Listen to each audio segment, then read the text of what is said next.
Hey World Civilizations, Mr. Lassiter with you, and we're going to be looking at social effects of the Industrial Revolution today. Some of these might be fairly obvious to you, but nevertheless, let's go through and see if we can answer these video goals questions. So first of all, we want to identify the effects of the Industrial Revolution on society and see what or see how people responded. We also want to look and see how the organization of society changed, especially as we think of social classes. We want to see what challenges the new working class found, and then how do people respond to these challenges. You have some vocabulary here. Make sure that you get that defined. So let's first talk about the growth of populations in Europe and the growth of cities. We've touched on this again and again in our class, and so it continues during the Industrial Revolution, though much more exaggerated. In 1750, at the dawn of the Industrial Revolution, the population of Europe was 140 million, and that was increasing ever since the Columbian Exchange. But by 1850, the population has nearly doubled to 266 million in just 100 years. So why is this happening? Well, we have a decline in death rates, but we also have a decline in warfare over those 100 years to a certain extent, other than the Napoleonic Wars, but not kind of widespread. We also have a decline of diseases, or certain diseases in Europe, although city dwelling will lead to some other problems. But we do also have an increase in food supply. We have people being better fed. We have the kind of the beginning of ideas of canning food and refrigerating food, which helps fight against foodborne illnesses. And so we see kind of European growth here. Because of this growth, though, jobs were sometimes scarce. And so from Europe to places like the United States or Argentina or Canada or Australia, we see immigration result. So if you were in an area that was too crowded or had extremely poor conditions, for example, if you were living in Ireland during a time when crop diseases hit their potato crops, many people from Ireland immigrated to the United States. So this is going to be fairly common. But city populations in this time period oftentimes grow a lot. The populations in some cities double, and in other places they triple. But this urban this urban growth also has many challenges. For example, if cities are growing faster than you can build, you're going to end up with poor sanitation, not well-built buildings, slums. Also, there's going to be a lot of crime in these cities. There's a high crime rate. And then because people are so packed into these cities, and sometimes they're living 2 and 3 families to an apartment, we're talking about the spread of we can see the spread of diseases. So, for example, cholera epidemics strike many European countries and really different areas of the world in the 1800s. But as the cities grow, we see reforms addressing these issues. For example, boards of health are established and boards of sanitation. We start to see the beginning of garbage pickup and things like that. Because we had, in many places, very poor sewage. We're going to see the building of new sewage and water treatment to keep people healthier. Electricity, by the late part of the 1800s, is going to come into play with electric lighting or even gas lighting before that. It made cities safer. Also, police and fire departments will be developed in order to help the safety of their citizens and address some of the major issues that came about with urban growth. One of the most important changes that we see during this time period, though, is a change in our social classes.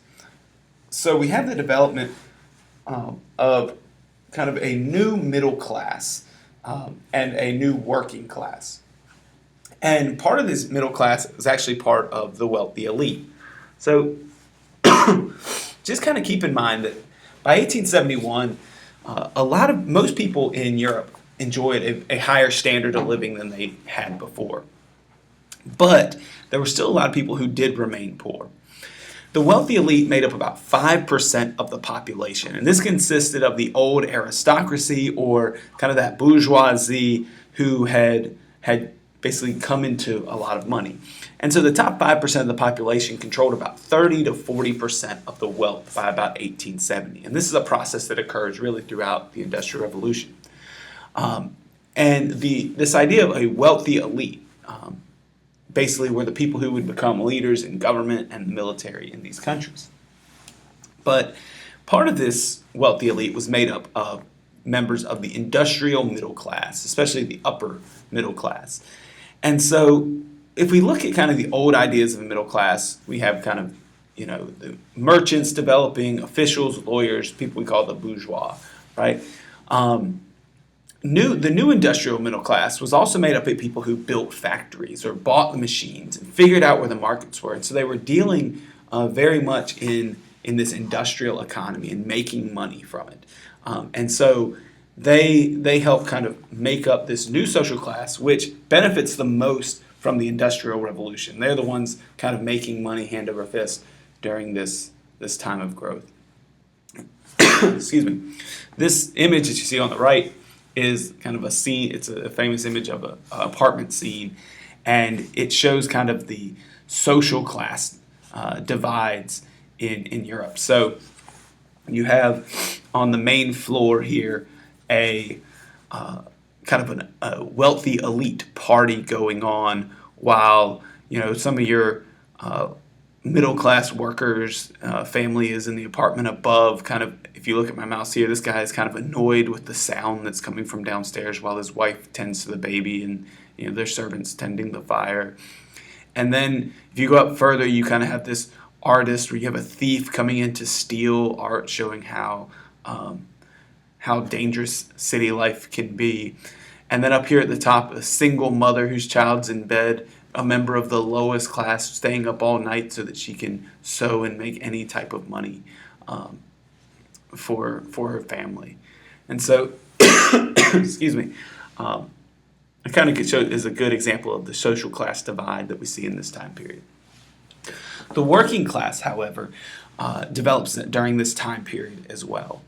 And the working class are those people who would do these low-paying jobs in factories. These are the ones you kind of see in this image: women, children working, and then back here you see a member of the wealthy elite kind of keeping track of what's going on in the factory. But members of the working class faced pretty much horrendous working conditions in the Industrial Revolution. Oftentimes they were working 12 to 16 hours a day, most of the time 6 days a week. There was no job security. They could be fired at any time. There was no minimum wage. It was basically the factory owners paying as low as they could in order to get workers. And if you wouldn't work for that wage, someone else would. Excuse me. Cotton mills and coal mines were usually the most dangerous. This image shows a textile mill, and you can see children kind of crying because of the horrible conditions, women working the looms, and this child climbing under these dangerous machines. Children would make up about 2/3 of cotton industry workforce in Britain by 1830. They were extremely cheap laborers. They basically were paid 1/6 or 1/3 of what an adult man would have been paid. And they usually faced pretty harsh discipline in factories to make sure they stayed on task and they were doing what they were supposed to. But they also faced extremely dangerous conditions because children were seen as kind of having those delicate hands that could work the twine on the machines, or they could climb up in a machine and fix a problem. And of course, this resulted in many deaths. As we'll see in a little bit, the Factory Act of 1833 set age requirements finally in Britain, meaning that you had to be 9 years old. It set hours limits. They couldn't work more than 10 or 12 hours a day, which is still more than what we do today. And the Mines Act even banned women and small children from working underground. Women would eventually make up 50% of the labor in textile factories as women continued to enter more and more into the workplace. In the working class, it was becoming more important for women to enter work because wages for men were so low that they needed 2 incomes to support their family, and sometimes even more than that with their children. And even though most women would still remain in the home, we were seeing women having to enter industrial work more and more.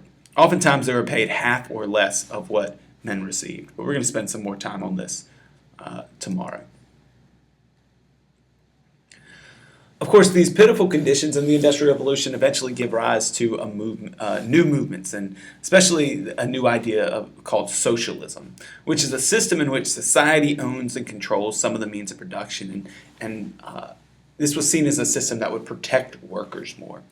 So, again, we're going to talk more about this in the coming days, but a group known as the utopian socialists, such as Robert Owen, believed that labor and owners should cooperate in industry in order to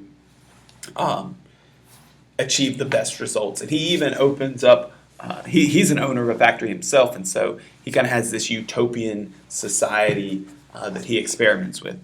And it's moderately successful until it fails. You may have heard of this guy, Karl Marx or Friedrich Engels, who wrote these two guys write the Communist Manifesto, and they established a theory about socialism that will inspire a lot of reforms down the way.